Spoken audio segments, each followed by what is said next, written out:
This game, I've discussed, we've discussed a few background stuff. We had like a few session zeros, actually, not more than one.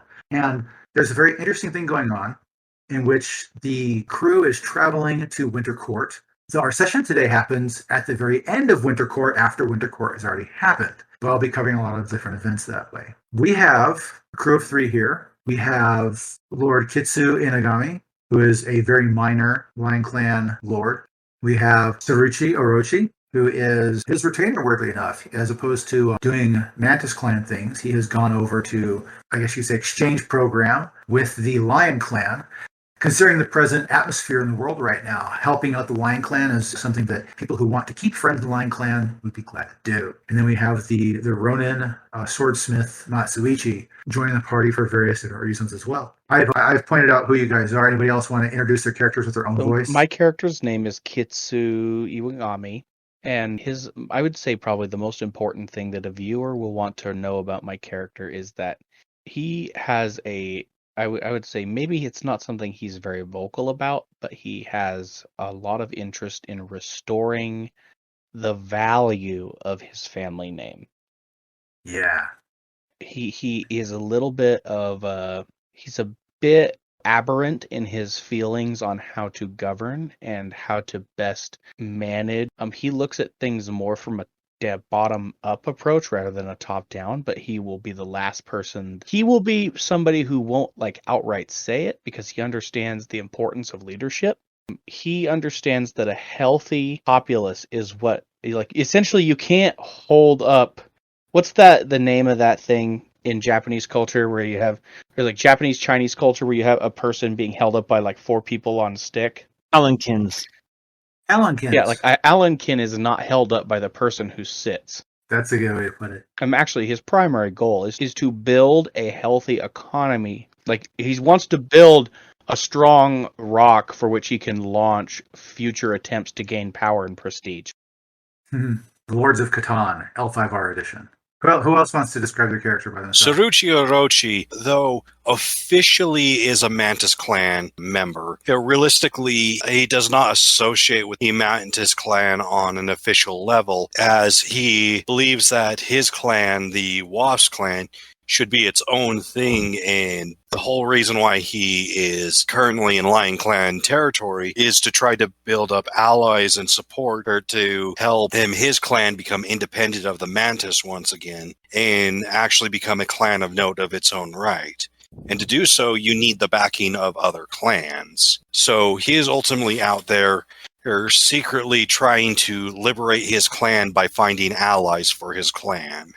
Dun, dun, dun. As a secret thing, you want to keep that somewhat concealed for the rest of the campaign, just letting you know. Oh, I know. Go ahead, Matsuichi. Tell us about yourself from your own perspective. I'm a traveling blacksmith.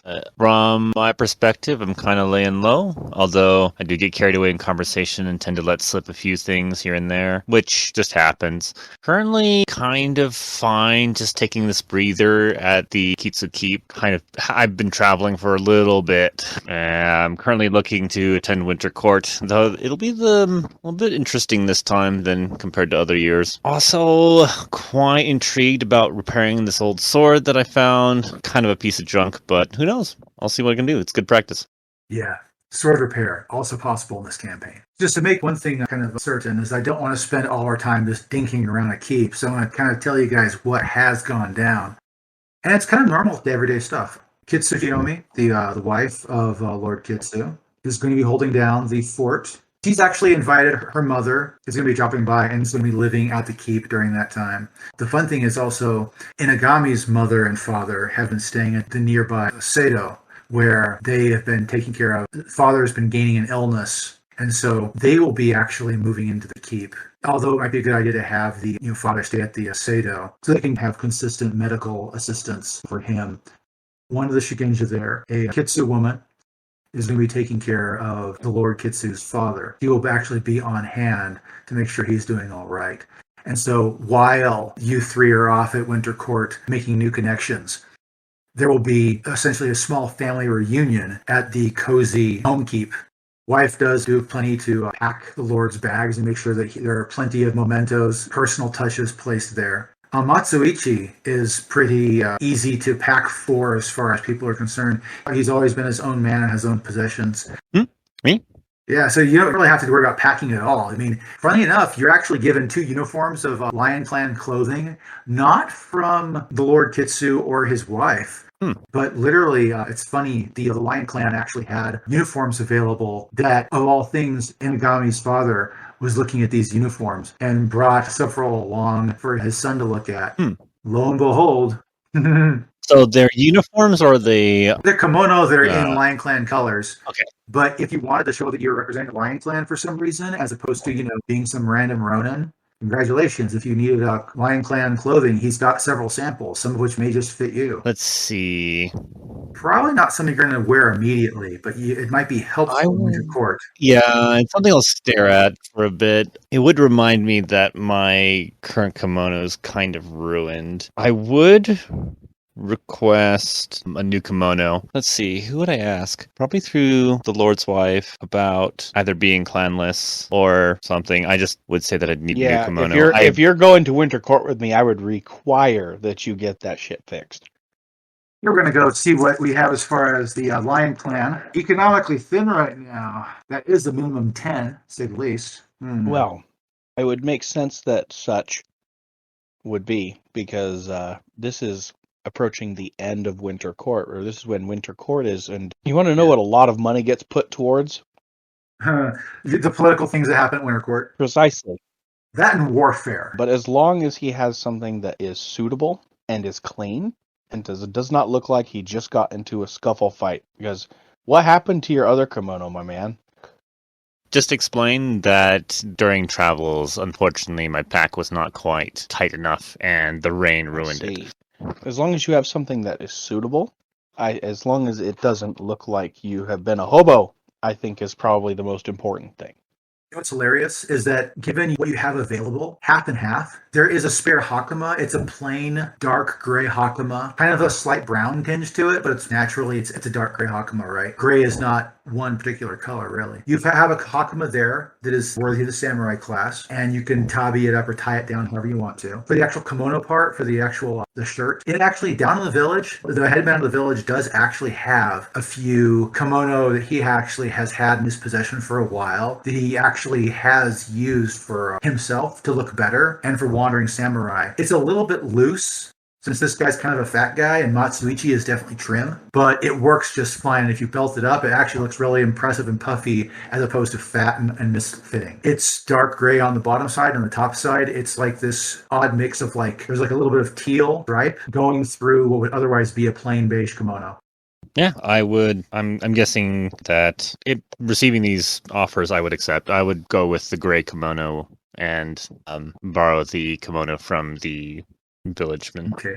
I know wearing a Lion Clan uniform all the time would be kind of odd. The option is in the actual keep right now. Orochi's pretty much got his own stuff taken care of. Whenever Orochi arrived, the first thing that Inagami noticed about Orochi is that this guy is very self-reliant. He does his own stuff. He's got his own pack. He's also done something that you find interesting as a Mantis Clan guy of the Saruchi family. He packs swords. He has swords and his great bow. I'm of a mindset I really enjoy. I have a surrounding himself with people that are multifaceted and useful. Somebody who is, in fact, just a little bit too dedicated to one thing, I think, is a point of paralysis rather than a point of superiority. What's Orochi think about that? Being too focused on one thing? Yeah. As far as from his battle tactics perspective, I'd have to agree with that, because anybody that is too set in their way is way too predictable. All right. The unpredictable hunter is the one that gets meat. That actually happened. All the things I just discussed happened before Winter Court came along. The trip to Winter Court was relatively uneventful. Everybody has a steed they've been riding. You've ridden on horseback for pretty much, the distance would be like, a week's journey. Thankfully, travel papers were already established. And that was decided was you would take a very unexpected turn. Most Lion Clan samurai would not be expected to go to Phoenix Lands for Winter Court, but there was a few things about it. There's been a few subtle rumors about Phoenix Clan lands recently that are hard to organize into one well-spoken sentence, but a combination of interesting things and the fact there was a Go tournament that was going to be announced as kind of like a special little thing at Morning Glory Castle. Now, Morning Glory Castle is actually a rather hard place to get to. as far as attending its winter court. Generally speaking, invitations to winter court there only happen if the people at Morning Glory Castle agree to have you by. Weirdly enough, Iwagami was able to have his request he put out accepted. And so, yes, the three samurai made their way to Morning Glory Castle once everything had been prepared. And just before winter had set in. So it was a bit of a cold trip. You could feel the taste of winter coming along. The leaves have mostly fallen off the trees and snow was on its way. But for the most part, yes. This invitation, Yeah. did I essentially request to be invited just sort of like everybody does, just kind of as part of the political game, and then I suddenly got it and am very confused, but I'm going to show up because why wouldn't you? Or is this a situation of I kind of knew I was going to get invited at request? Like, did I have a good idea as to why I'm welcome at this court? So this was a good gamble for you. If you had attended any other Lion Clan winter court, those have been shot through with Scorpion Clan and Crane Clan representatives. And the present political climate is that those two clans are keeping the Lion Clans in a stranglehold.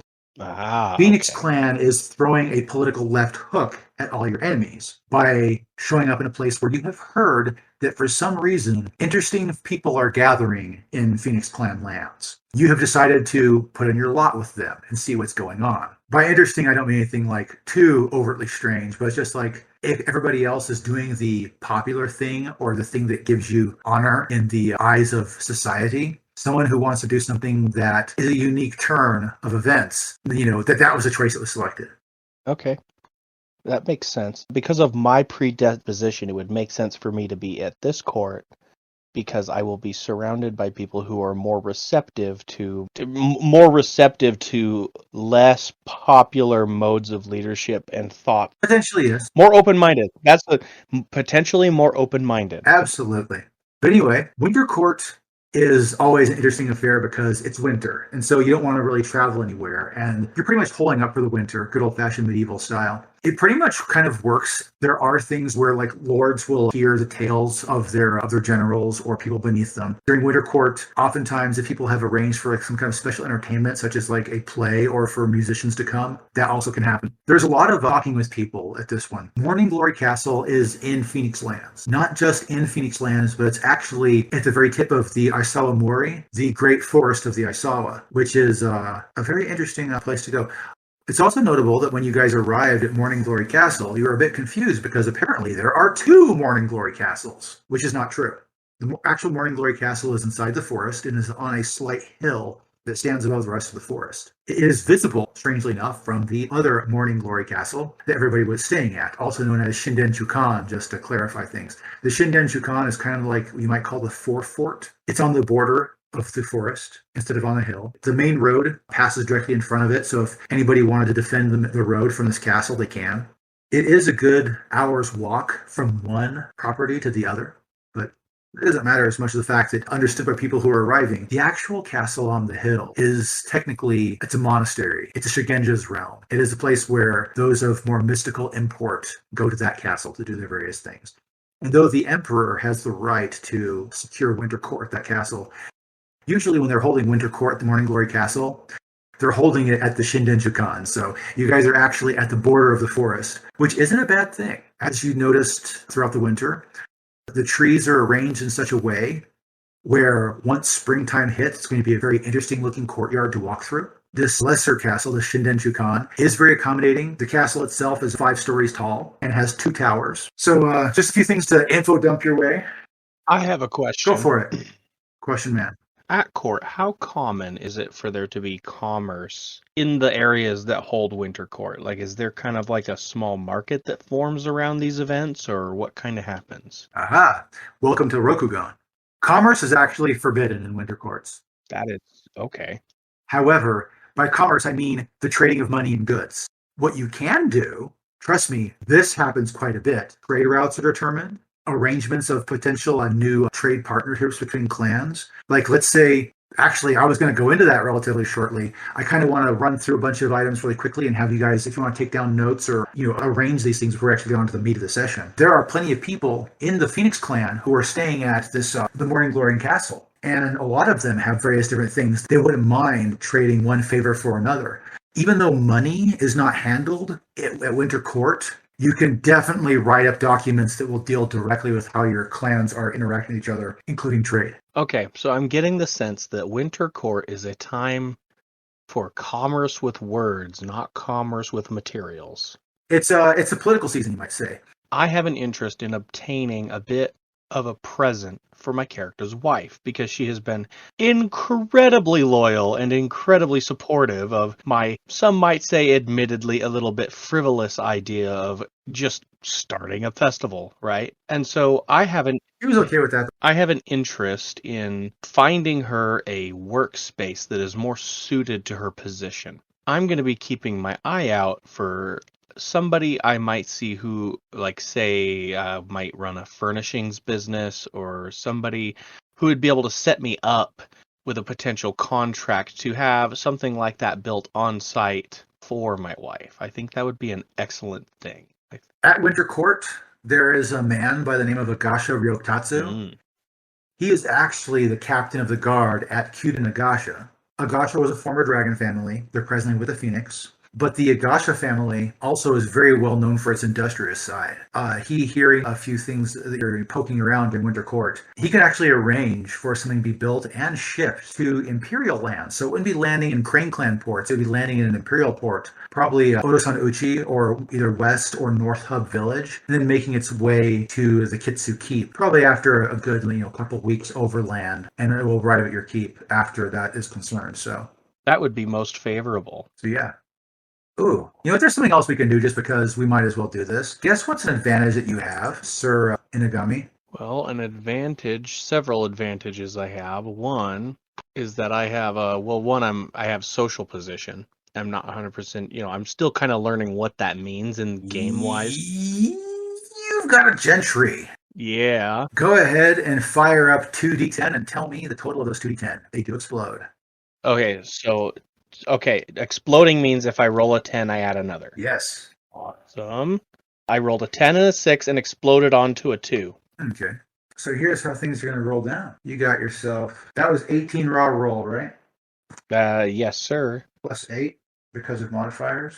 And that's what the Gentry 8 means? Or you mean the plus 8 is a different modifier? Plus 8's a different modifier. Gotcha.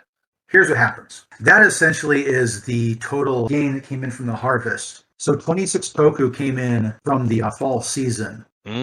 Because hard times are oppressing the Lion Clan, and because they are really pulling the balls here, you immediately lose 4 koku in taxes because Lion Clan taxes are suffering now. Okay. Leaves you with 22. Now it's fair for you to split that between upkeep, and then after you split with upkeep, you can split that with your wife, or you can pay people if you want to. But here's what it's going to look like. To upkeep your home for the winter is already been taken care of, essentially. Your wife being a badass planned this ahead the previous spring. So the firewood was already stacked by the time the end of summer came along. There's no reason to suffer as far as that's concerned. If you split it half and half between you and your wife, this gives you 11 koku of expenditure you have on you during Winter Court. Wonderful. Cool. Is that included with the 5 koku that I had from beginning? The 5 koku you got from the beginning is actually what gets passed down to you because you are in service of the Lion Clan, which means you get that 5 koku because you will show up if the Lion Clan decides to throw a war, which is funny. I can guarantee you that 1 or 2 of those 5 koku probably came from someone else's taxes they paid from their gentry holding. Ha ha ha ha ha. All right. So I guess the question would be, what does this fellow want in return? Because nothing's free. You're right. There is nothing free. Getting into the nitty gritty of it. You're a Lion Clan guy. I am. You can offer superior military insight and training to certain peoples. I also happen to have come upon some excellent military equipment as of late. What do you consider excellent? In my reference, I'm referencing those spears that I happen to have gotten on hand. Spear shafts. Sorry, the spear shafts. Is that something, I just need to know player-wise, like character-wise, does my character know whether that is something that he can bargain with, or is that sort of a... Technically you can. It's kind of a small shipment in return for a table or a work area. Now, would that be... What you could possibly... Oh, go ahead. You could possibly sweeten the deal by throwing those in. They'll have to be shipped. Yep. For the most part, you could add that too, because he thinks it might be really cool to have a Lion Clan warrior train some of his Phoenix Clan Ashigaru in better techniques. That sounds to me like an excellent job. Oh, I need. There's- Yeah, you know who I'm talking. I'm going to be like edging to have myself a word with you. That I think that I have a way that you might be able to sweeten the deal more. You do realize we have a high quality weaponsmith with us. On top of that, we have multiple spear shafts that don't have spear heads. I may be able to encourage our current weaponsmith to, let's say, prove his metal with some metal. Go ahead. Other questions. Did my friend Sawaro reply about his destination? Yes, actually. What was really funny is that you guys kind of missed each other a little bit. He will be heading to, of all things, Winter Court in Kyuden, Agasha. So he will be in the same territory that you will be in at a different Winter Court. The good news is as the moment spring comes around, you'll be right there next to each other. Mm-hmm. So it's kind of a sad thing that he wasn't able to attend the exact same court, Mm-hmm. but you're very close to that next meeting. I write him back saying that I look forward to seeing his notes and observations at Agasha. Cool. You haven't got a reply back from that one, but that's just because, Yeah. We're leaving. That was a relatively late letter. Winter really shuts down speed. Now, there are winter delivery services that exist, but they're either expensive or owned by the Imperials, or both. Mm-hmm. Anything else I'm planning for that? No, not really. Checking to see where Swaro's at. Yeah. Sawara was an interesting guy to keep in touch with since he is a Kaiju weaponsmith. He's a Kaiju structural engineer, I think. Yeah, engineer. Yeah, Kaiju engineer. As a metalworker, he works with steel, understanding high stress materials. Yes. Which would include weaponsmithing, yeah, as it turns out. Okay. Orochi, what I'm interested in knowing is how confident would you say you are in training others? 1 second. Well, if you want me to teach him how to shoot a bow, I am pretty confident. If you want me to teach him how to use a sword, I'm fairly average. Does he say specifically what sort of skills he would like them to learn? Because I may be able to tailor that request to his specific needs. All drills and concepts of discipline. That sounds to me like Orochi's cup of Yeah. tea. That's Because there's one thing that Ashigaru have a tendency to do. It's only do whatever their direct commander tells them to do. Getting their ass kicked harder into a more competent direction is always a benefit. So I think, Orochi, I think that would be an excellent task for you. I think that's fair, and for your character, if you don't mind, since you are not considered of the Lion Clan, obviously this will come at some sort of deal we'll have to strike with each other. But I think having some excellent spearheads for those spear shafts, I think would be something that I would like to coordinate with you. Is this a discussion with Orochi, or are you asking me? You. We would have to negotiate, yes. Of course, let me know what you think you might want out of the deal. Before I give a firm offer to fellow who is to help me ship my wife's gift, I want to know what my weaponsmith has to say. Well enough. That actually happens relatively early on in the Winter Court, I might say then. Perhaps in the first couple of snows. Now, winter can be relatively harsh in the Phoenix Lands, but thankfully, you guys are on the border of the forest. That forest is actually one of the better places to winter out in, so to speak. To describe something really interestingly, both to keep warm and it does add some ambiance to some of the court that actually does happen. Oftentimes, in the middle of the morning, people will gather in various different rooms inside of the castle. They have placed these things against the walls and the windows where, of course, there's an actual wall between the actual building and the outside world, right? Not everything is a rice paper window, right? The sunlight actually comes in kind of like this golden color through paper from the top side. And you also have a fire burning in the middle of the room. It is in a recessed iron or stone pit. The smoke travels upward, of course, gets carried off. They use scented woods for that. So you have this atmosphere where during the daytime, if you haven't stepped outside into the winter cold, there's kind of a filter that the sunlight comes through on the days that have strong sun. There's definitely a rich, warm, golden red quality to the light in each of the rooms. And so it's kind of interesting to talk about things like gifts for wives versus trade of war in a kind of situation like this. There are plenty of different personalities here come along. You'll notice that almost everybody here at this castle is Phoenix Clan. There are a few other clans members. You'll notice, weirdly enough, that no Crane Clan people came to this court. Usually a Winter Court may have representation from other clans. No one came along from the Crane Clan. I'm interested in knowing, do I happen to know offhand if there are Crane Clan, like this specific Winter Court, but at others around me? You said that there's winter courts in the same general region, just not specifically this one, right? Yeah. After all, technically each castle or major city that has a castle in it can throw its own winter court. For example, the capital is on the border of Phoenix, Dragon, and Lion Clan territory. The capital there definitely has, everybody has sent a representative there, guaranteed. Morning Glory Castle is actually a little bit out of the way. People who have gone to a Phoenix Clan winter court might have gone to Honored Tree City. They might have gone to Nikkei Sake. They might have gone to the Castle of the Shiba. Very unlikely that they would go to some esoteric city on the inside, like maybe a Morning Glory Castle. So methinks that perhaps that the Crane clan has decided that they would like to have their political influence put in places where it might be more valuable. Absolutely. Now, to put things out, you do actually see quite a few Lion Clan samurai show up. There are 2 women who wear Lion Clan robes. There actually is a young man, relatively striking too. He's trying to pick which social group he wants to go into.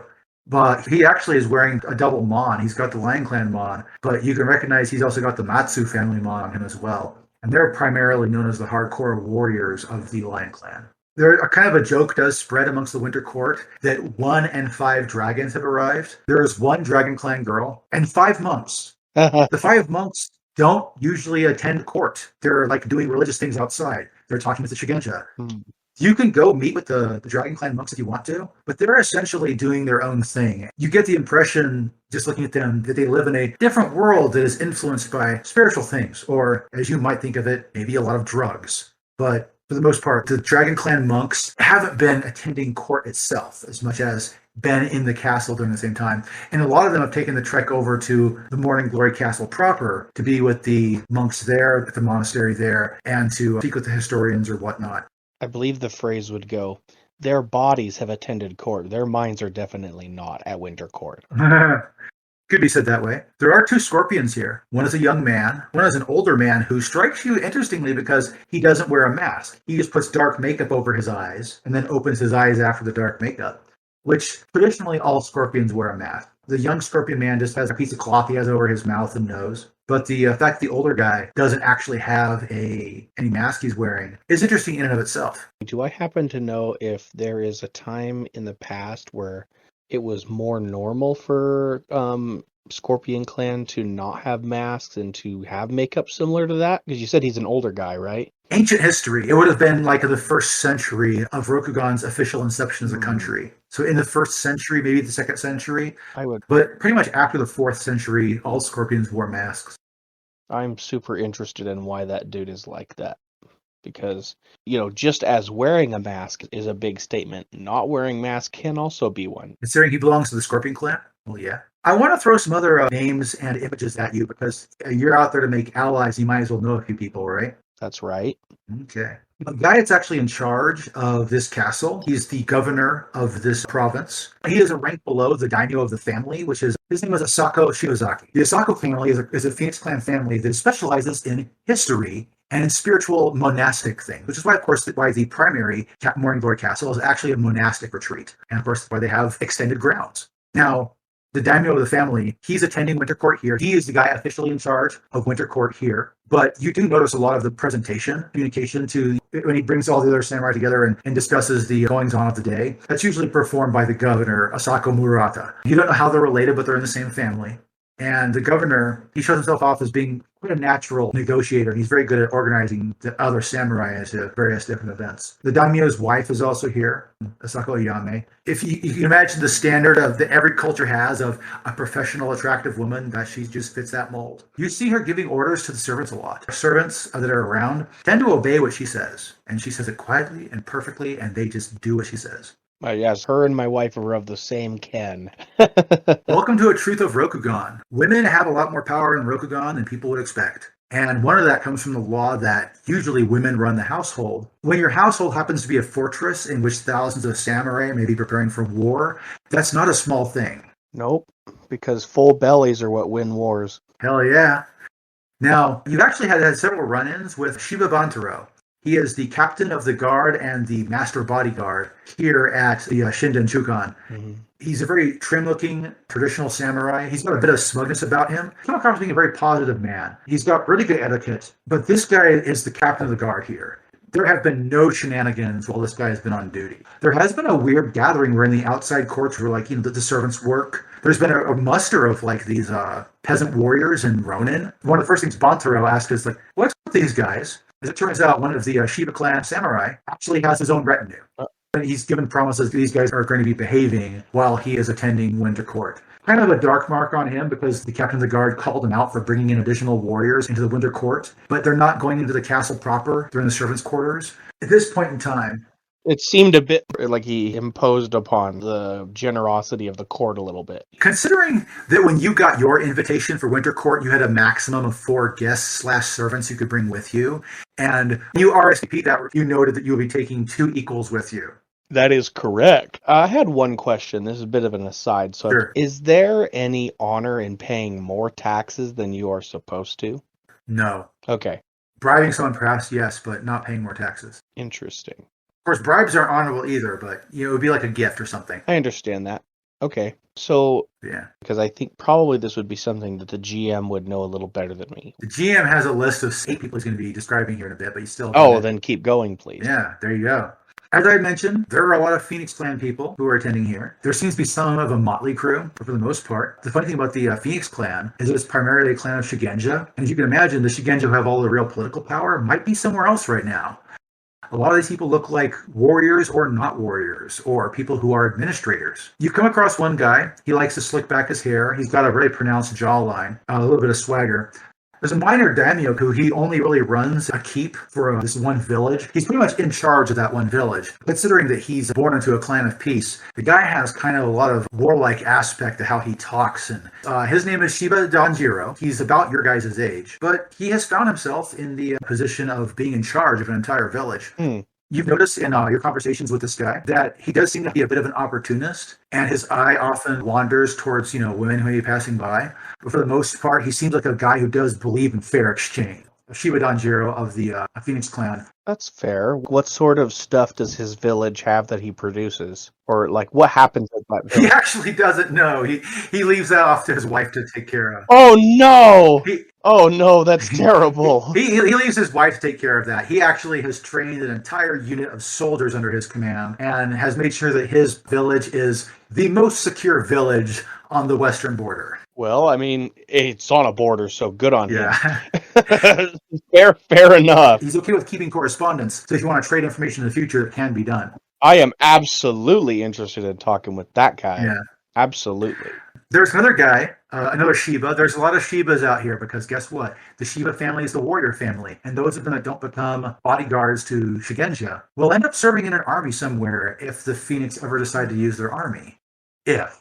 They are the Phoenix Clan. They are the clan of peace and rebirth and knowledge. But in any case, this guy, he's kind of a tall, droopy guy. He's got an ordinary ponytail instead of the traditional chonmage. He's not very impressive. Goes by the name of Shiba Sumaru. But one thing that catches you is that he actually passed up the ability to have a minor village of his own in return for having a stock watchmanship and ownership of a small port at the City of Remembrance. There are 8 docks at the northernmost port until this guy took over. He has been looking to keep constant trade with the mantis, crane, and crab as far as things are concerned. So he's been bringing in supplies and dropping off his support so they can maybe be sold. What is this guy's name? Shiba Sumaru. He has been collecting money from port fees, and he has no problem doing that. He's kind of, like I said, he's kind of a dry man. He kind of looks droopy. The last guy was named what? Shiba... Danjiro. D-A-N, like Dan. Danjiro. Danjiro. Both of those people, that Shiba guy is of the same mindset that I am. Like, that guy's first thing he when he got to his place, he showed up, he said, I am going to sort this economic shit right now. In other words, getting the 8 docks in order? Yeah, like, first thing he did was get the bees buzzing. Yeah. I think I like the cut of that guy's jib. Just to give you also a piece of trivia, his part of the port has 8 docks. You came across a dock in Imperial lands that had 187 docks in that port. Mm-hmm. That is a lot of docks. The City of Remembrance is also a major city in Phoenix lands. So it probably has a similar number, probably less, maybe more, you're not sure. So he has 8 out of that many. I think it's important to remember what you managed to accomplish with the materials you have on hand. That 100 and so on docks, I'm sure, has a lot of material to help support that. Oh yes, there's a shit ton of carpentry work being done behind the scenes. There's plenty more people. There's a relatively nervous fair lady who comes off as being a proper samurai woman, but she has a lot of prayer seals and amaterasu beads amongst her decorations. She goes by the name of Asako Rei, and she has recently become the master of the shrine, actually, that's across the road from Shinden Shukan, so she's actually local. She has a small network of shigenza she's been working with over the year, and she actually likes carrying out goodwill. She's been collecting more of the healer type as opposed to, I am a mystic or a priest. She's actually been trying to make sure that the overall health of the province has been increasing under her guise. She's very pleasant to talk to. Like I said, she always comes off as nervous, but she does carry herself well. You know that she has these shigenzas to be willing to introduce you to. They'll be traveling throughout Phoenix lands and, carrying goodwill from there. And they said just throughout Phoenix Lands, probably exclusively, or did they just traveling in general? You're of the impression that she's a local girl who is looking to expand from being local into being, province-wide. However, what personality trait do you see there? Yeah. By the way, there's kind of this edgy, dark-eyed guy who's got what you might call a willow-tail top knot, where there's a lot of hair that's being managed there, it's just hanging out in the back. He's kind of on the younger side of a guy. But this guy, he was one that got chastised earlier. He goes by the name of Shikayama. And he has been thinking about hiring professional soldiers to serve him directly as opposed to pull peasants off the land. But when you hear this guy talk about his ideas, he's got a head on his shoulders. He's very pragmatic. He speaks about the guys under his command with genuine respect. You hear him drop words about generating loyalty. That's glorious, but what does he want to do with those soldiers? You don't have soldiers just for fun. He does eventually pitch up as well. I am a Phoenix Clan samurai. If I ever have to defend the Phoenix Clan, I can do so with whichever soldiers are passed to me. But wouldn't it be better if I had ones that were truly loyal to my office as a commanding soldier? I suppose that it's good that I am standing in the presence of a phoenix with a beak of steel then. Some guys kind of take that a bit the wrong way. You'll get an actual, very well-controlled smile out of him. It says, beak has one use, claws have others. Fair enough. In all your conversation with these samurai, one actually stands out who has matched you in contacting and speaking with other samurai looking to stir the pot and get things going. There is a pudgy, fashionable, and fond of gesturing Phoenix Clan samurai woman who keeps herself very well. In a conversation, she's a little on the snarky side and a bit smug, but she's in charge of one of the border keeps. This entire winter court, she's been trying to curry favors. You've heard from her mouth several times. In exchange for X, let us do Y. What is her name? Iwagami. Apparently, she has a very small keep, much like someone else we know, very close to the border of Phoenix Clan lands. It's on the border of the old Crane Clan. The Crane Clan used to have a bolt that went up and touched the corner of the Toshiranbo capital. That land now is in Imperial commands, but still, she's on the border of that, and so she does a lot of local trade with the Imperial side of things. Lady Gokume, she pulls an interesting bargain because she was speaking with one of the Scorpion, and the Scorpion actually backed out of the deal because they realized she wouldn't negotiate any further. She wanted specific things to be absolutely sure about the deal. And so the young man actually decided, we'll go ahead and just we'll leave this as it is. So I think if I'm going to be negotiating with this lady, I need to make sure that I know precisely what I want, and I make sure I understand that she's going to be wheeling and dealing. Mm-hmm. All right. What is her province known well for? Does she know, or is it she just like, don't you worry, we'll just take care of it, don't you? Well, are you going to eavesdrop? Do you want to roll some perception? I am. Perception plus, you have the courtier skill? I do, in fact. Perception plus courtier should be 4K2. 4 dice, keeping 2. So 4 dice, keeping 2. We're looking at a 7 and a 4, coming out to a total of 11. And then, yeah. Not the best, but not bad. What else did you roll beside a 7 and a 4? It was a 3 and a 1. Yeah, those are shit numbers. You're not able to catch a lot of things. In fact, you're more trained to intone what she's saying because you are handling your conversations where at the same time, so to speak. Mm-hmm. She does bullshit a lot. So she does pad her conversations quite a bit, much like some people you may know. On one side, she has constant commerce with this village called Orange Flame Village that produces fireworks. And they also produce all kinds of other, there's a nearby forest, there's a nearby mountain. So the Orange Flame Village is actually a very prosperous village. And she's glad that she's actually able to pull trade and items from there. Well, one, she has fireworks. Fireworks interest me. Please continue. Well, funny enough, she brings this up. The province directly under her control, which is actually, she has a keep. And the keep has farmers that are actually ashigaru. Half of the time they work, half of the time they plant rice. One thing that's kind of funny about all of her Ashigaru is they're kind of on the older side. And a lot of these Ashigaru have had daughters come along in their life. And so weirdly enough, the two things that her personal keep is known for is they have soldiers that farm rice and there's pretty young girls everywhere. And so funny enough, she has been very good at keeping those pretty young girls away from geisha contracts or yujo contracts, keeping them local and working as opposed to, wandering off into some other city. You can tell she actually values having people at her keep working, doing tasks, as opposed to outsourcing work. She loves trade. She likes making sure that there's people under her that are actually churning an effort, so to speak. She likes to keep a busy nest. Yes.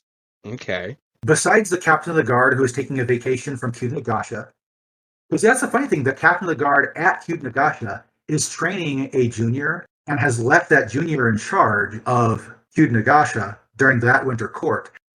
He was the guy you talked with earlier. He was the first guy you talked with. And he's having a conversation with this gaunt, sleepy-eyed guy with a basic ponytail. He's shorter and more wiry than the other guy you met earlier, Sumaru. Mm-hmm. This guy is a bit of an eccentric guy who's got very weird speech patterns. And he's always talking about art and culture. And he's the kind of guy who can go off into this long hipster conversation. He's supposed to be in charge of one of the inner garrisons at a city called Michita Yasumi, which is the city of rest, by the way. The Michita Yasumi is deep inside of Phoenix territory. And this guy loves to talk about art and culture, despite the fact he's supposed to be in charge of a military garrison. One of the people he's brought along with him is the captain of his guard. And the captain of his guard is, weirdly enough, an Aisawa woman who has a more like a Chinese-style top knot. Kind of weird facial pattern that she's kind of got natural rosy cheeks, which is something you don't see too often in Rokugan. This guy, this strange man, his name is Shiba Kakugin. He's a great guy to converse with. He's got interesting conversational skills. His captain of the guard is constantly watching corners for him, essentially, and it's just kind of just there, essentially. You're of the opinion that if you wanted to talk to the captain of his guard separately, you possibly could, because guess who's more likely to be dragged off into their own conversation? A captain. Shiba Kakugin is very likely to, wander off in a conversation. Yeah, he's being a very entertaining person. There's the two Lion Clan women that want to hear one of his stories. If you want to pull the captain aside and have a small conversation with her, you can. So she is here, and who is in charge of her job right now? She was the captain of guard at Michita Yasumi, which is deep inside of Phoenix Clan territory. She was probably pulled for bodyguard duty for this guy. We're probably talking about someone who's got an underling they can put in charge for the time being. I see. So she is potentially here for her own purposes as well. Yojimbo is pretty much a bodyguard. Yeah, but I have a feeling that you don't just, like, if you are an important person, you don't, well, I mean, unless he's more important than she is, then I suppose that would be the case, huh? You're not sure of which one ranks where. But one thing about Aisawa Kyume, that's her name, Aisawa Kyume, that you'll come to notice. Whereas Shiba Kakugin loves conversations, she is definitely a soldier. She was interested in why your people seemed very relaxed. No one amongst your gathering seemed to be on edge. Are you concerned that there might be sudden violence at such a calm court? No, she says, leaning in slightly. But there are two scorpions, and you know who they serve. I lean back in. Fair. That is a fair assessment. And I'm actually going to mention, I said, I am interested, perhaps you know, that a Scorpion Clan fellow who's not wearing a mask.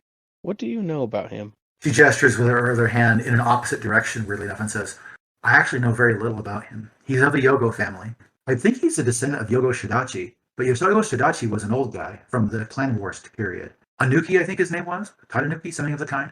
I don't know very much about him, but a scorpion that doesn't wear a mask is definitely saying something. All scorpions wear a mask. In the history of Rokugan, every scorpion that has not worn a mask has been different. And what does he want here? I'm very interested. We should be keeping an eye on him. She says, if my eyes tell me anything, he's keeping a watch on the young one. Oh, that's interesting. There is a Unicorn Clan guy that is present, but he's very low rank, and apparently he's more of a merchant than an actual full-fledged samurai. So he's been keeping himself busy dealing with the wife of the daimyo, and the fact that she's in charge of the servants. The chief servant's underneath her. You would consider him like between the servants and the samurai, sort of like in a weird limbo place when it comes to status, right? There are plenty of samurai who have extremely low rank in Rokugan. Your average player character, I might add, is in that. You're all samurai, but it's pretty easy to be on the bottom end of things. Okay, fair enough. Without the courtier skill, without the etiquette skill, without practicing, and you're not going to get very far. You see him in the morning and in the evening, but you don't really see him too often. He has had dinner before with a few people. I think if Matsuichi wants to have dinner with him, he can. If you want to talk about blades or about, acquiring good steel, That may, in fact, be a guy that I may or may not want to talk to. It may not matter. How far away from where we are is the Unicorn Clan lands? literally on the opposite side of the country. That's very interesting to me. Well, the Unicorn are known for Because- traveling. They're traveling people. Yeah, like And the fact you don't see more of them at court is a little bit concerning. Between the Unicorn Clan territories and the Phoenix Clan territories are the Dragon Clan territories. So there is a shit ton of land between him and home. I think getting some high quality steel might be something I would be interested in doing. So at some point, I might want to have a chat with him. People I pursue conversations with, I believe, would be Santa Shigenja, and actually, I'd approach the Dragon Clan girl first before approaching the monks. Mostly just about history and theology, asking about lore, basically on swords, weapons, and their history, different types of unique metals that were discovered or used in mythologies, and as to whether or not those mythologies had some basis in the background. Approaching the Dragon Clan girl about that gets you a very weird reaction. She immediately strikes you as someone who does not easily strike up conversation. And after kind of fidgeting a little bit and kind of wondering why the one standout guy in the Lion Clan entourage wants to talk with her, she kind of says, she kind of redirects a little bit, says, the myth of swords. That's actually kind of an interesting thing. Have you tried talking to the other lions about that? I mean, the lions know a ton about sword lore. It's literally their specialty. A nod. Crickets in the air as you both realize you're with the Lion Clan guys and they know the sword stuff. I nod. I have plenty of opportunities to ask them those questions, and I figure I'd like a different perspective sometimes. I see, she says. After all, the dragon are known for their unique swords. Yeah. Oh well. Well, all swords are supposed to have a soul inside of them, and when they're carried by a great samurai, apparently a piece of that soul passes off to the sword itself. There's a lot to find from a sword no matter what. If you had a good shigenja on your hands, you could talk to a sword and figure out what kind of soul lay inside of it. Sorry, and Matsuichi. Your name? Oh. Kind of runs fingers for a second. Minamoto Ayumu. Ayumu. She doesn't say it out loud, but you saw her earlier. She's packing swords. She's not just some random girl that showed up. Mm-hmm. She has her wakizashi with her right now. Of course, all the guests that are in this room have their katanas or other hardcore weapons in the alcove that you walk into, so you can place them safely with the guardians there. Mm-hmm. And she has a few scroll cases on her as well. One thing that stands out about her, she's a very plain girl, very normal, average, Japanese girl. But she has this weird, olive-colored kimono, which kind of looks very earthy and almost like it's designed to blend into the background, as if no one would notice it. Of course, it's not. It's still a kimono, but it's like this, very basic olive-colored kimono. The Muramotos are one of the Dragon Clan Bushi families, correct? Absolutely. In fact, they're the Dragon Clan personalities you're most likely to run across, as you have today. Yeah, I asked straightforward. I'm guessing you're here because of the other Dragon Clan guests. Guard duty? Her eyebrows lift at that one and says, between me and those 5 monks, the real power is with the monks. Nodding my head, the face of the group. Got it. She looks like if she's trying to carry a heavy load right now, but she also looks like she's trying to hide the fact she's carrying a heavy load right now. You can tell she's trying to hide the fact that she's a bit squeamish, talking to other people. It's one of those things where she's kind of trying not to grimace there as she's... Mm-hmm. By the way, what kind of friends were you thinking about keeping?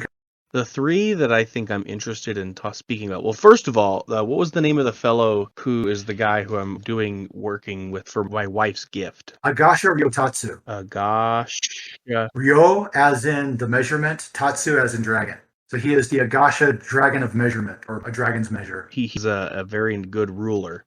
Got it. I am interested in keeping company with Shibadan. Danjiro? Yeah, Shibadan Jiro. And the guy, Veru, is that I'm trying to figure. My handwriting's kind of awful. The guy who has the 8 dogs he's in charge of. Shiba Sumaru.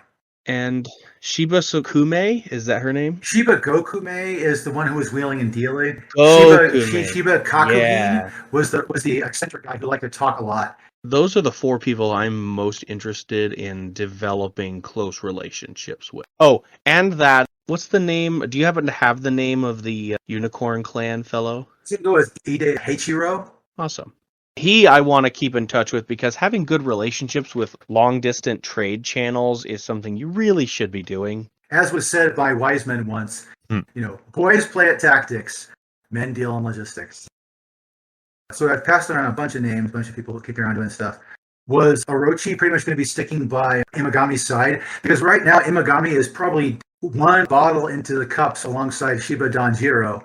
Sumaru is more of a tea, and the guy really is kind of a dry dude. But between Danjiro and Iwagami, there's probably going to be some impromptu samurai swagger and celebration kicking along. Well, I'm going to stick with my lord as long as he needs me to. Mhm. Otherwise, if I get a free moment, I may go off and try to kick off a impromptu Go tournament. I think I would like to watch you do that. There's the funny thing. The official Go tournament is happening at the very end of the Winter Court, and it's going to be happening over 4 different days. Now, there's a lot of people who've gathered for that, and people are maybe who haven't been watching as closely, they'll be involved in that. Kicking off one impromptu, where are you thinking about casting your stones, so to speak? So, the people that you want to find out about are the ones that are trying to not show off their abilities so much, just basically testing the waters. That's true. What would I have to do to kind of investigate that? You know what? Courtier plus perception is always a nice one. But courtier is more of a political skill. Let's go with... Orochi, if you don't mind, I'm listening, my lord. I think I would like it if you would do me a favor and learn a thing or two about those 2 scorpion gentlemen. Not that I'm terrified or scared in any way of Scorpion, but it's very interesting that man doesn't wear a mask, and I would like to know a little bit more about him and his young escort. I will do that, my lord. Also, consider what you would like in repayment for the offer that I may be making to that fellow over there, because I would love to see my wife working at a much more suitable station than that thing that she works at. Yes, my lord. So let me get this straight. My tasks are basically to get information from the Scorpion Clan guy, and I'm not quite sure what my other task is completely. That's all you got. I actually want you to enjoy yourself. Yeah. I will approach the Scorpion Clan member and try to strike up a conversation and see if he is here for the Go tournament. You know what? Just rolling something up at random. Let's see what the Scorpion's really up to. How average? That can mean many things for the Scorpion Clan. Well, the older guy, who, by the way, he's shorter than the younger guy is.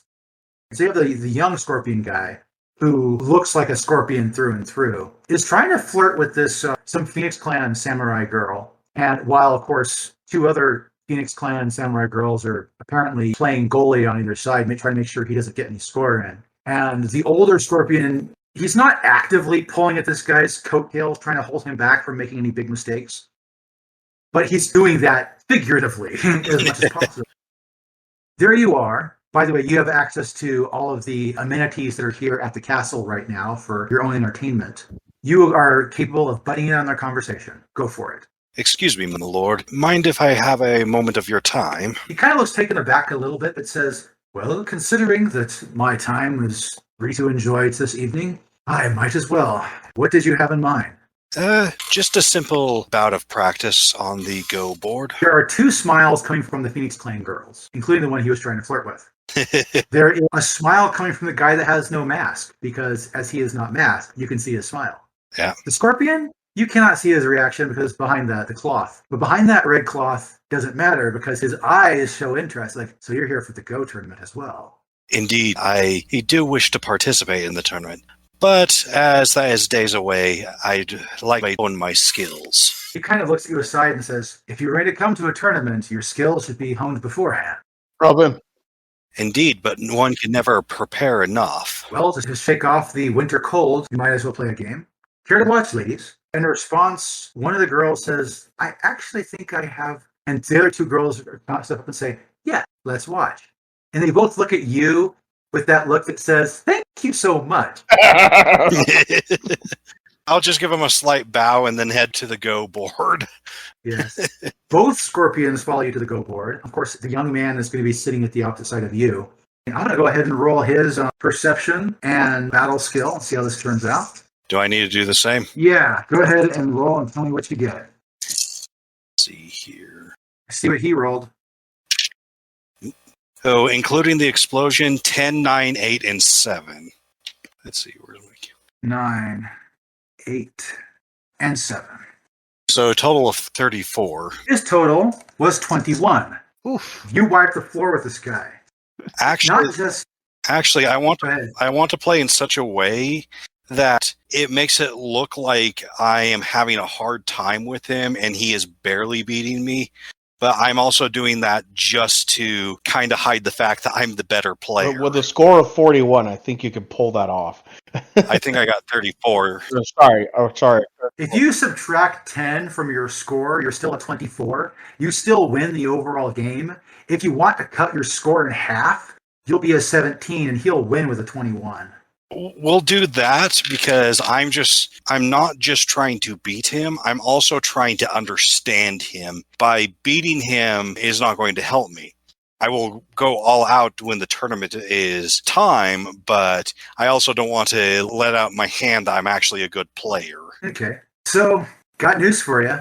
He is actually really smug in his win, and he thinks, I've done my best, and you have done your best, and this is where we have arrived to, he said. Just thank you for the game. I hope that you learned much from your encounter. Indeed, I have. So, I'm going to approach both of you and ask, do you know how many of these people are here for the Go tournament and how many people are not? Well, I know for certain that at least that Scorpion Clan member is, and I would be astonished if any of the Phoenix Clan members weren't. Right. It would be interesting to find out who they invited and who of those they invited are not playing Go. My local Go player, I'm going to turn over to Orochi and say, is that something you might be able to find out and see if you can learn something from your betters?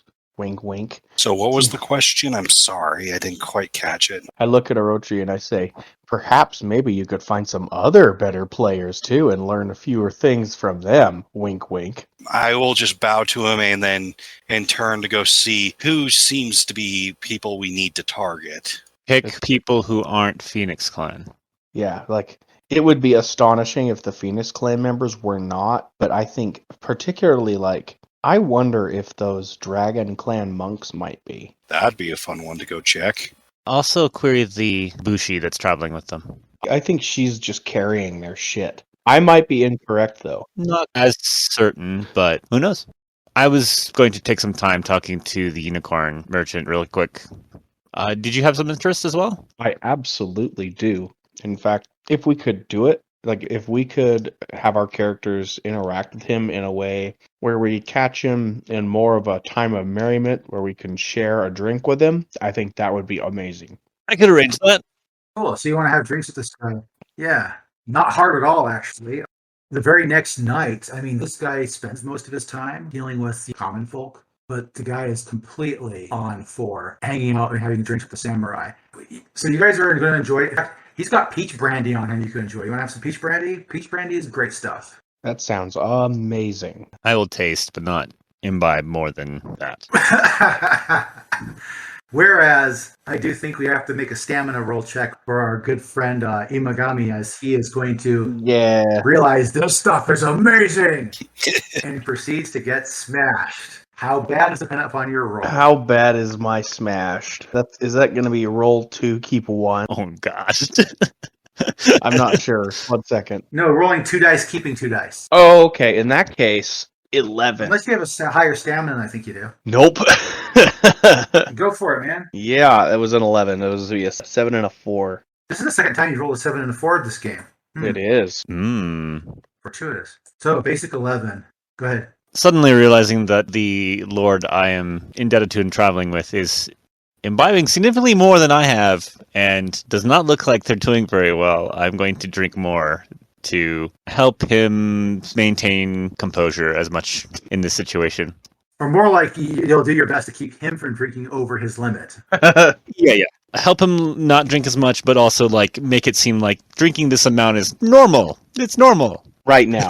It's normal right now. Right now. What happens is you and the Unicorn Clan guy, this Heichiro and you, get really friendly because, my God, this is some good stuff. And you talk about good times. And on a roll of 11, you don't completely make a fool of yourself. But people notice the mood changes around you. And so that particular room where you're at is the drinking room. And weirdly enough, not 30 minutes after that, Danjiro shows up at the door and says, "Excuse me, gentlemen, may I join you?" I look upon the party who's already with us, and I say, I think we can welcome another person. Generally speaking, what do you want to cover with this unicorn merchant? Because he is your friend right now. I want to cover the fact that I would like some really high quality steel for my friend here. If I can negotiate for some high quality steel, because I think I may or may not, depending. Did I happen to overhear that my friend here has a sword that he would like to repair? Swords, but yeah, Sword, yes. it's a Multiples. And I'm assuming that you would need some extremely high quality steel to do the job right. actually sword repair is mostly just refurbishing the sword. I don't think you remake any steel. Oh, you could reforge it. Reforging is possible. Steel powder is different than steel tanks, though. Yeah. Put that way. But like ore powders are different. Yeah. forging new swords would be of interest for me. The refurbishment is just a side hobby. The I see. forging of swords is more of my true interest. Well, what I'm more getting at is that I had mentioned to you that I would, in exchange for forging some of those excellent quality steel for those shafts that we have, what was it you would like in exchange for that? Because as I said, nothing's free and you are an equal. Mm-hmm. What does the unicorn merchant have to say? Does he trade in steel, or is it just trade in whatever he comes across? Actually, this guy actually does specialize in the moving of metal. Oh, this is the guy. The thing he does is like his primary meat and bread is the moving of metal, and most of it is cheap quality iron that goes to peasants so they can make peasant stuff, right? However, guess what? He knows his metal well enough that he's got copper, he's got gold, he's got, various forms of steel. He has forms of steel alloy where Rokugan hasn't even come up with names for these metals yet, but he's discovered them and has them in his alloy. Some of the stuff he's trying to keep for his very best customers, but he's thinking, we'll start off good though. I have good quality steel, great for making swords. I'll go with a koku per tang on these. If I can get passage through Lion Clan territory easier than usual, that would be great. I tell him that would be great, and I move over to you, and I say, that interests me greatly, knowing that there are the alloys of steel that might help you push the envelope with your mastery. Interesting indeed. I think we can come to an agreement with that. To it! Thank you so much, and thank you for your hospitality. And there was much laughter and applause and drinking of alcohol. I do ask a quick question before that, just a slight question. Go ahead. Are you playing the Go tournament this upcoming week? He has this big laugh of a smile on his face, and in response, he's like, I am not that sharp. Go and I have never been a close friend. I played shogi. I'm not that great at shogi, but I'm do better at Go. There is an old game that doesn't see the rounds anymore that is just kind of lost in Unicorn Clan territory, and that's the one I play. I'm so sorry. I don't play Go. I don't play Go either. That's okay. Would you be interested in learning Mahjong? Oh, Mahjong. I'm guessing this is not a local game. Rokugan technically is Japan. Mahjong is definitely a hardcore Chinese game that has spread out into other places in Asia. But in Rokugan, pretty much it's a specialty of very few clans. The Mantis use it. The Unicorns use it. Very few people use it. Very few others. don't you need like 4 players for Mahjong, though? We have 4 players. We do. Drunk Mahjong. All right. So it doesn't impact the story at all, but we'll say you guys get several rounds of drunk Mahjong in over Winter Court. Mahjong is a complex game. You look at it and say, the person who designed this game loves bending brains around a concept, I swear it. Mm-hmm. You know how Go works, right? It's white stones versus black stones on a grid, right? Mm-hmm. Yep. Mm-hmm. Mahjong is like as close you can get to needing a computer to do a game in medieval times. Is there 5 different suits, and then there's like several wild cards, and there's 2 of each card? It's ridiculous. Oh, tiles. They work a lot closer to. They're tiles, but I refer to cards because suits and cards. Yeah, exactly. But mm-hmm. It's like dominoes on crack cocaine. Yeah. And there are actually local variants of Mahjong. So you often have to ask Mahjong players which set they play with. Mm-hmm. Because, from what I have heard, even inside of Japan, like in real world Japan, there are different, subgroups of Mahjong. So you guys have some fun that way. So, Orochi, were you thinking about doing anything as far as anything else or just Well, I was sent to test the monks and potentially their Go skills. I'll just drop you one hint here. The monks aren't here to play Go. They're just here. They're monks, dude. Now, barring anything weird happening with the monks, you do realize that the monks have no interest in Go, but the one Miyamoto Bushi who's with them, the relatively average girl with the very plain kimono, Yeah. she kind of backs off. She doesn't really answer your question about Go. Interesting. How are you going to handle that? Well, if she does not wish to talk about it, I will not press her. Oftentimes, it's what people don't talk about is what says a whole lot more than what they do. Talking about the Go tournament, I have 2 events to throw out there. Sure. Okay. So the Go tournament is going to be kind of at the very end of it. You guys have been doing all kinds of schmoozing and making connections and talking to people. At this court, there are 2 women that people have noticed them. And of course, they often they huddle once with each other. They're obviously close friends. They were the Lion Clan women that you guys actually haven't been communicating with. As it turns out, rumor comes through the grapevine. One of them is actually a Phoenix woman who married a lion. But then there was this incident that happened that was a serious incident. A bridge collapsed/detonated, and her husband was killed during the event. She, through a different thing, she had sustained a leg injury, strangely enough. And so she has been leaning upon her friend, who is a Lion Clan woman of the Kitsu family, who married into the Imperial side of things. So these 2 Lion Clan women, one of them is actually formerly a Phoenix, just wearing the colors of her ex-husband. Well, widowed husband. I mean, she's still pretty much in love with him. The other one is technically an Imperial, but she's still wearing Lion Clan colors. And she is a Kitsu Shugenja. She actually can cure diseases and stuff like that. She actually does specialize in cures. Do I happen to know her at all, or is she upper Kitsu? She's technically upper Kitsu. You know her as Kitsu Keiomi. She is kind of a rival of your father's sister, who is not that great at being a Shugenja, and she's more of a battle Shugenja, whereas Keiomi is an outright healer. You guys learn, weirdly enough, that these 2 girls are going to be in the Go tournament as well. You might say they become the darlings of the court. Some of the Phoenix Clan have jokingly called them the 2 kittens because there are 2 Lion Clan women at a Phoenix Clan court. One of them, the woman who actually sustained the leg injury, she actually puts that one Scorpion guy in her place. He actually unintentionally says something about one of the other Phoenix girls. And her response, I mean, I'm not going to role play through it or, put on a show. This guy is publicly shamed in court for his choice of words. And she makes sure he eats every last one of them.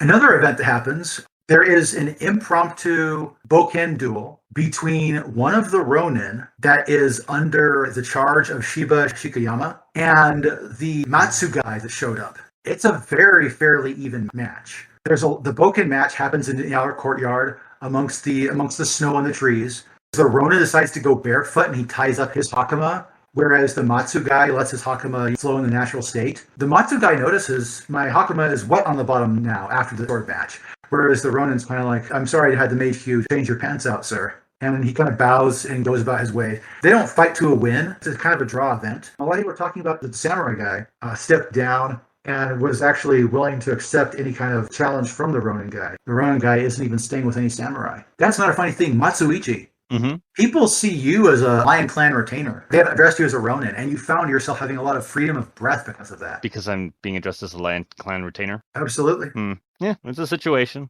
Actually, if anyone does ask, I will deny it. Like, I say that, no, that's not the situation. No one tells it to your face, but you get the idea. Yeah, if no one asks, then I don't say anything. If anyone asks me, I'll say, no, he's not, but I am happily recruiting him if he wishes. So, ready for some Go tournament rules? Orochi, go ahead and roll a single dice. I want to see who you get matched up with. 3. 3. Closest number to 3 I rolled is a 4. Okay. Your opponent in the first round of the Go tournament is Matsu Hideki, the guy who got into the sword tussle recently. Okay. You haven't really talked to him recently, but when he sits down, he's got really good manners without feeling fake about it. I mean, shall the best man win? Indeed, my lord. Just call me Hideki. Go ahead and roll your skill.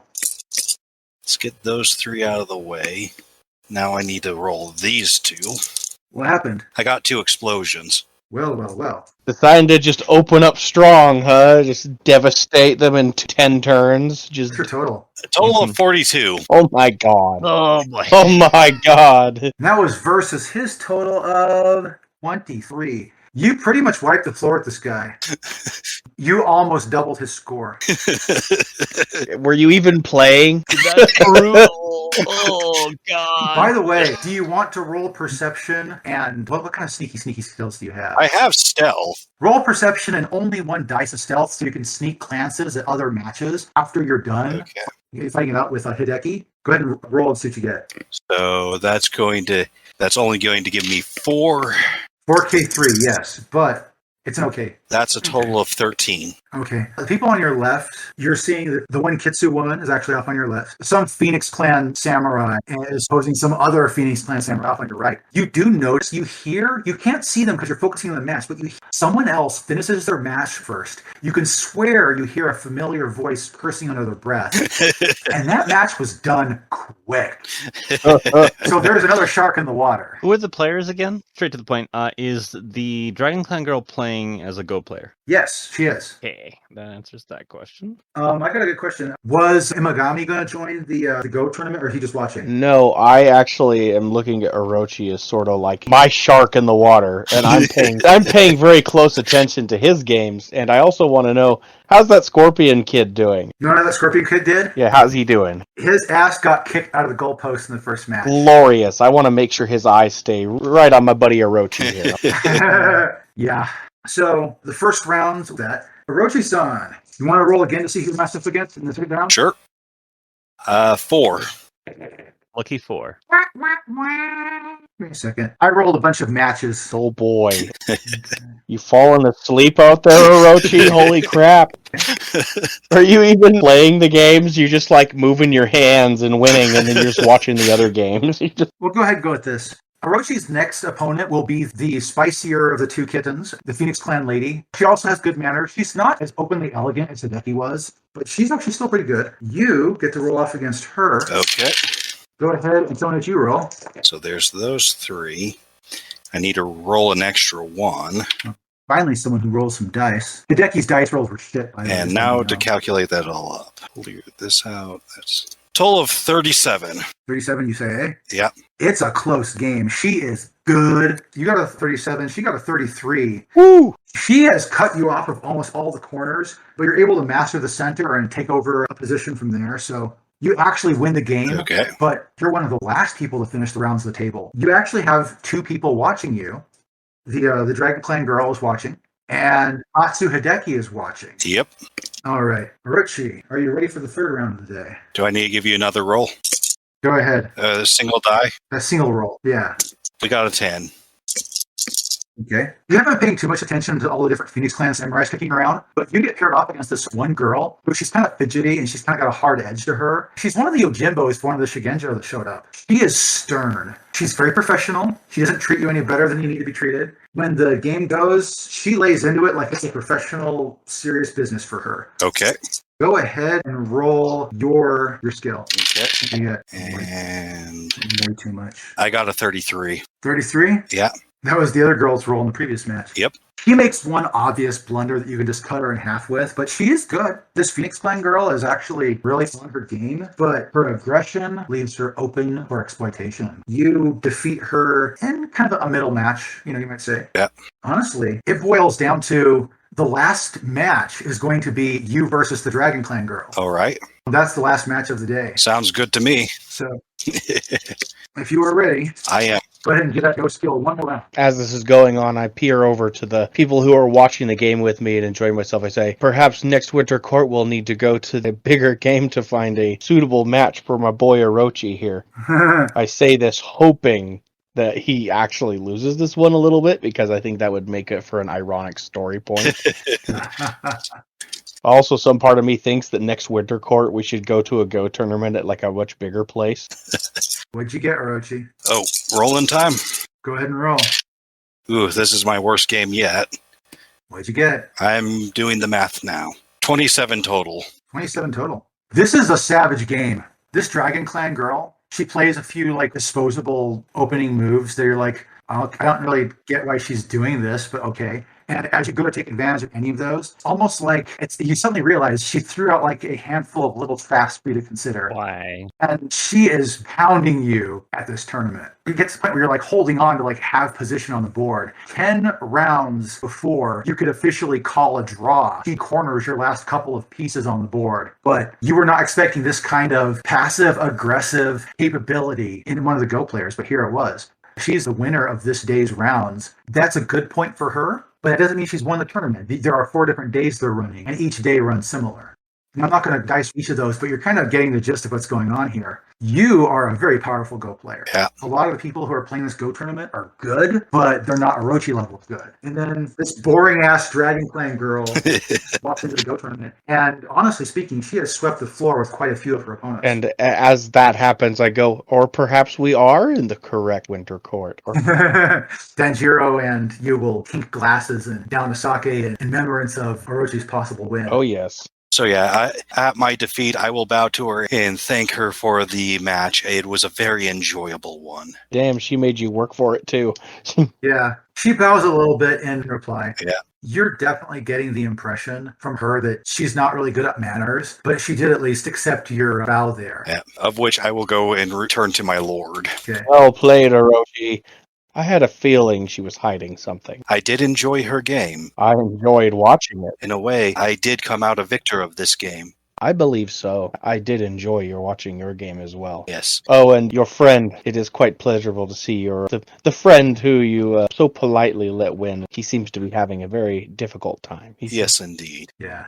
He lost quite a few rounds. When you go back, you learned this late, Orochi, but Matsuichi saw the final blows. That first game where someone got kicked off the table really damn quick, that was Dragon Girl versus Scorpion Guy. It was the Go equivalent of punt.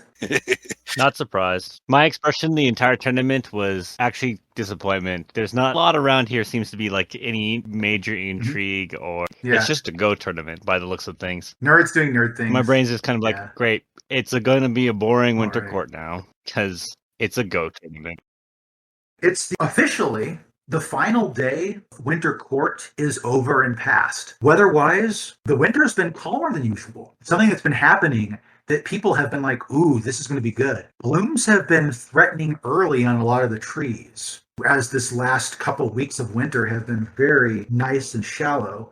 And of course, the grounds of this castle have been kept warm by the work of Shigenja and by the work of just in general. Everybody is lighting their fires here, so it's nice, cozy 4 walls to be behind. There is a morning that happens 4 days after the official end of Winter Court, and they actually hold off the last day of the Go tournament, which is going to be very short because it's only going to be 4 different players facing off. There is a morning that happens where the trees have already been budding their very basic leaves, very bright, sharp leaves. It is not a frost. There's this extremely light dusting of ice on the very tips of some trees and corners of houses. One morning, when people walk in their morning rounds, because of this strange snap of weather, where there's just been a very slight blast of frozen humidity, a very slight dusting, along with the rise of the blooms, there is actually an incident. When you walk out in the morning, a lot of the trees are in bloom. And so there's actually 2 rows of extremely young sakura blooms lining the tree lines. Yet the ground is white, like a fresh, translucent white that glitters in the morning sun. Also, there are wisteria trees that bloom early as well. And so you have these lines of purple on the outside edges of the courtyards. And so the samurai take it amongst themselves to walk amongst this morning as there are clouds in the distance. It's kind of masking the sky for a little bit as the sun has risen. A lot of samurai are taking the moment to just walk amongst this spectacle and enjoy a moment in the cold where you have all this color reflecting off each other at once. It all clashes in a way that's very interesting, and you wouldn't find it anywhere else except for in this place in Phoenix Lands. I'm assuming you guys are out there enjoying with the rest of them? Yes. That's a very unusual spectacle, and I'm going to be part of that. It's always good just to stretch one's legs. A lot of the couples that you've noticed around the Winter Court are taking their moment to actually enjoy this time. You do notice the captain of the guard is out there, and he's stretching and enjoying himself. He goes off into one of the side buildings, and 2 servants come out before he leaves. They brought like straw bales, weirdly enough. He walks out with his archery set, and he stretches his arms on one side of the Sakura row, and the servants have gone to the opposite side. And he has a smile on his face as he's looking down as the sun is rising off to his left. And he looks at this and says, "Today's a good day to enjoy being a samurai. I am going to shoot my bow and watch the arrows glisten in the morning sun. You know what? I think I will join him. No dice rolls are necessary. You guys enjoy just kind of casually shooting this shit. It's the most lackadaisical exchange of arrows you've ever seen. There's just 2 barrels of straw at the far end of a corridor, and the rest of the samurai actually gather on either side of you. People who want to have more warmth have turned their backs to the rising sun, but other people who want to just take in the full spectacle are seeing, there's a nice broad orange and pink sunrise as these 2 samurai, one in black kimono, one in orange Phoenix Clan feather pattern kimono, casually knocking arrows down range. Usually, samurai are a little bit more serious than this, but this is one of those moments where there's an interesting portent going on. Someone was able to predict it, and thank God you're now enjoying the spectacle. On top of that, you see there's a lot more mingling. The Unicorn Clan merchant has come out, and he's actually enjoying things as well. He actually brings some warm sake for himself and for his new friend, Iwagami. Awesome. The idea does spread, and so a lot of people are boiling up tea or whatnot, or sake, and are drinking it out on the lawn. It's funny, some tables get brought out, some pillows get brought out here and there, and some people are just pretty much holding court. They're out in the open. That's wonderful. This is a memory that'll go down for the rest of your life. If you write a biography, you will write about this morning. I would say Matsuichi is writing or composing a poem. I don't have any dice rolls here. Your characters are able to have a little moment with all the new friends you've made and all the old friends you brought with you. There is sake and tea that is being drunk, small comments being made. It's a very light mood, and a lot of people that are out here are just enjoying it. Both of the Lion Clan women are here.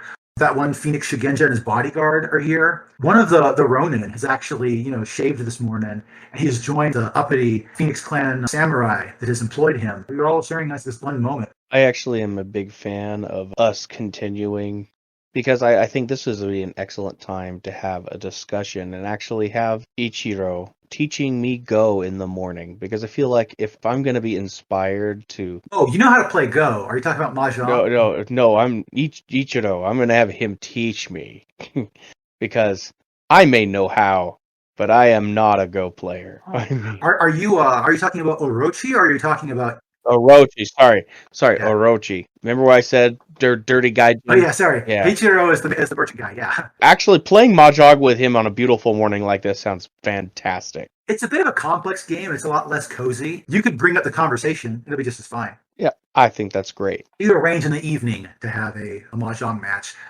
For this morning, you shall do Go. It's actually a very casual game. You don't even finish the game, because what happens is the governor of the castle actually comes down, spreads his arm out, looks at all of you, and says, "I see you've been enjoying quite the morning."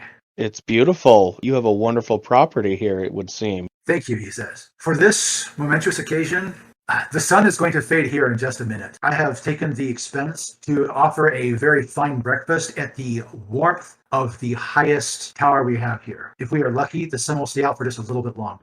He motions to the clouds. The clouds will be covering the sun for a little bit, but in about an hour or so, the sun will be back again. He's invited you all to the highest tower.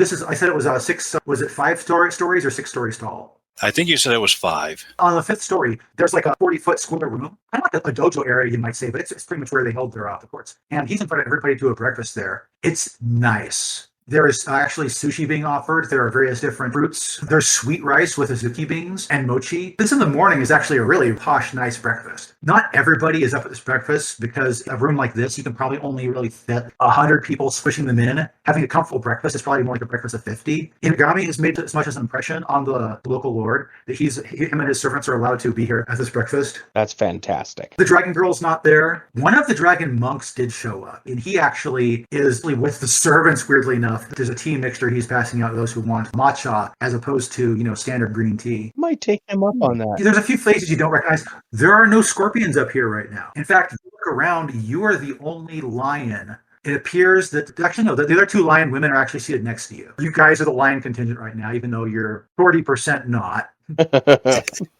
The floor is actually made of cherry wood and has been polished to a high shine. The walls, there's a lot of cedar board. It smells nice in here. There are works of art on each of the walls, and some of them are places that there's a window. Instead of reaching the window, there is an artwork that's placed in front of the window, so it's actually illuminated from behind. That's neat.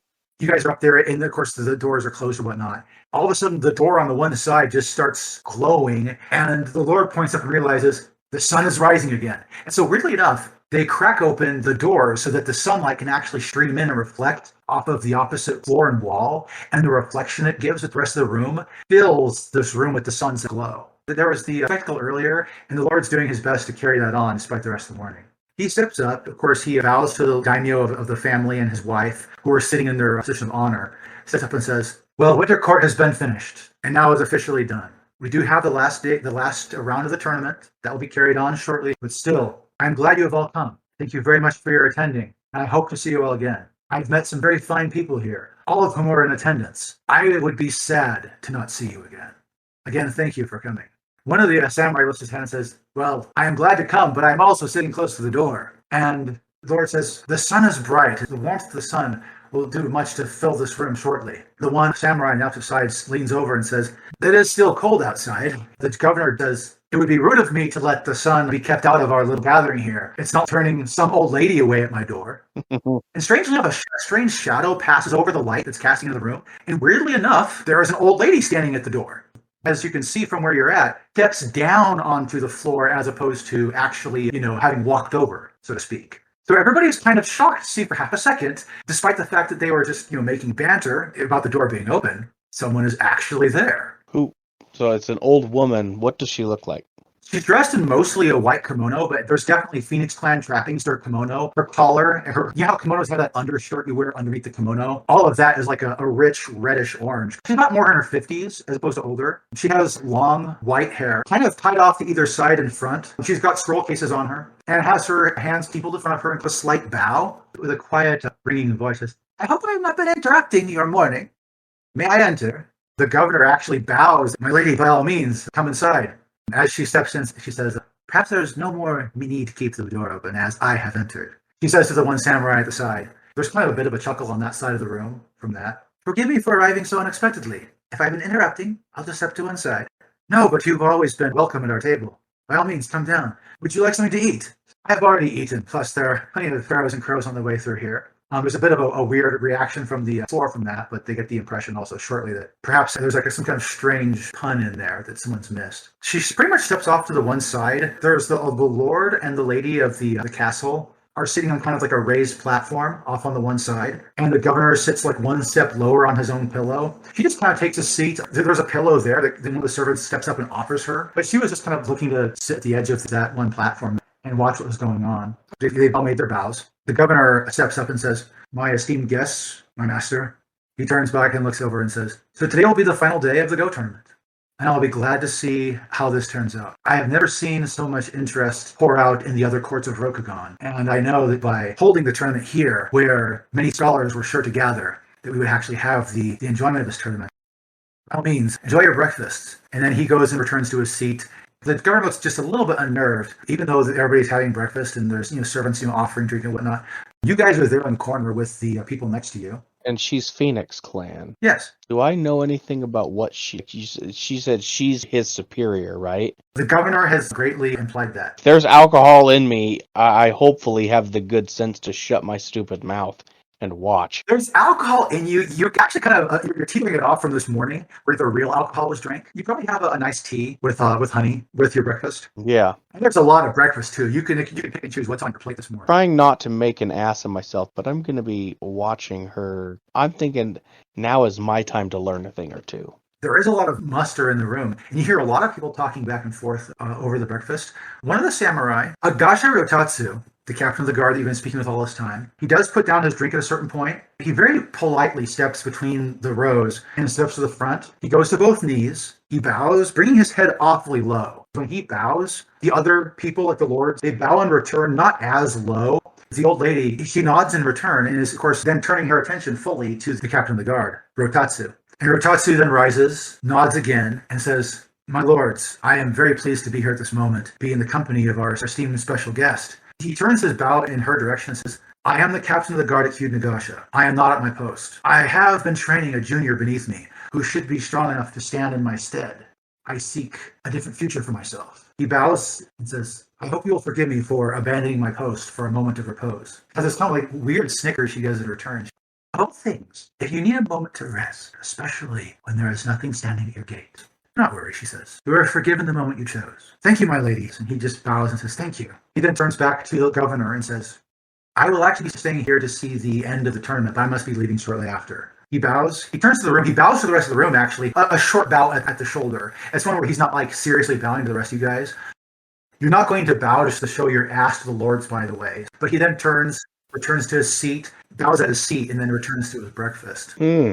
Well, I know who he belongs to. That was Agashiru Tatsu. He was, of course, one of the Crane Clan women. Lion Clan, right? Well, yeah, the two Lion Clan women. They're having a conversation. They're kind of whispering to each other.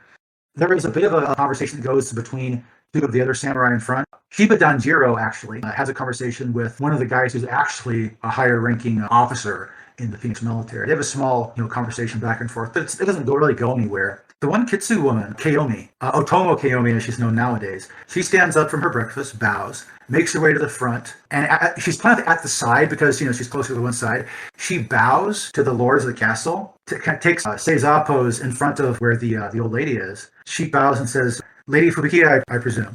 The old lady kind of nods in return and says, "You read the room very well." And in response, she says, "I wish to offer an invitation if you ever wish to cross through Imperial lands. I have a friend who is cousin to the Emerald Champion, and the Emerald Champion as it stands at this point in time is of my family, of the Otomo. We will grant you passage no matter where you wish to go." She gives a good bow, and the old lady, she turns back. "This is the funny thing about having such a rapport with the spirits of the wind. If I wish to go somewhere, I will go there. But I will never turn away an act of hospitality, especially from such a polite young lady, especially from the family of the Otomo. Thank you very much for your offer. Would you like to join me for dinner later?" she says. And she says, "I would be honored to. For your hospitality, I shall treat you and the entirety of your clan that is here today to dinner. Would that be so?" And she kind of swing a little bit. It's like, "I'd be glad to accept this." In which case, the old lady turns to, the daimyo Shiozaki. "Lord Shiozaki, if I may, I would just like to borrow a small room for dinner." "You can have whichever room you wish," he says in response to Lady Kaomi, and says, "Well, I will make sure you know which room it is before we go there. I don't want anybody getting lost in this castle." How are you guys doing? I'm dying, my man. I'm kind of dying too because it's like 1:14 in the morning, but still. I'm doing excellent. I'm enjoying everything. Been interesting so far. All right. You guys do realize what just happened, right? Sorta. Because you guys are part of the Lion Clan retinue, technically, you're going to be invited to a private dinner with Lady Fubukiya. I was really, really hoping that was what was going down, but I was thinking that because of my tiredness, I was missing something. Okay. I am going to stand, and I am going to give her a bow that is appropriate for my station. You might as well put your head to the ground. And I am going to tell her. Are you going to do this from where you're at? Yeah, I am going to. Are you going to do this in front, or are you going to do it from your position? Yes, I'm going to. What would be best? You know what? I know nothing about the Rokugans. Would that be a... You guys all have etiquette as a skill, right? Do you have that at least in your character sheet? I sure do. It's a skill. I sure do. I do as well. You do. I think yours is a 2. What skill rank is yours at, Mr. Lord? Mr. Lord, I believe you put it in as a 2. I could be incorrect, though. Let me verify that. You had my etiquette at 2, yes. But I do have an awareness of 3. More so, you have an intelligence of 3, so you actually know what's going on here. If you plan on talking to the court right now or to Fubukiya, you may want to get up and go in front. If you're just going to accept the invitation, standing in back and bowing deeply is very much in order. So until, of course... How about I just go ahead and do that then? Yeah. So you will probably do that until Lady Otomo returns to your sector. Once she sits down, you will all sit down together. It's funny how the etiquette and protocol thing works. Mm-hmm. What's really funny is how casually Lady Fubukiya has been handling etiquette and protocol this entire time. There are only 2 reasons that would ever happen. 1, gives absolutely no shits. 2, I have such a high rank that I can just get away with it. So still gives absolutely no shit. in a different manner, but still. The different manner being a show of power or not. Either way, it's still showing power. I'm going to cut this scene in half. The other half is going to be the start of next session. I think we're going to call a session here so that some of us can get to sleep and some of us can get to getting our stuff taken care of. So everything will be squared away. I appreciate it. Thank you. Have a good night, guys. Have a good night. Have a good night. Cool. Everybody, 3 experience points. Yay. Who was missing from this breakfast? A bunch of people. It was the Scorpion Clan and... The Scorpion Clan. That one Lion Clan guy that was like the young guy, he wasn't part of this. Of course, the Unicorn Merchant wasn't there. Most of the Phoenix Clan guys that are on the lower side weren't there. Were any of the Dragon Clan No, Is there my was one question. monk there that was offering matcha. Yeah, the one monk was there. The girl was not there. That's right. The girl was not there. What seems to be the monk's demeanor in the situation? Just a really quick So question. he was literally taking a role amongst the servants. Yeah, they do. Yeah, monks do shit like that. They don't care about political position at all, usually. Yeah, who else wasn't there?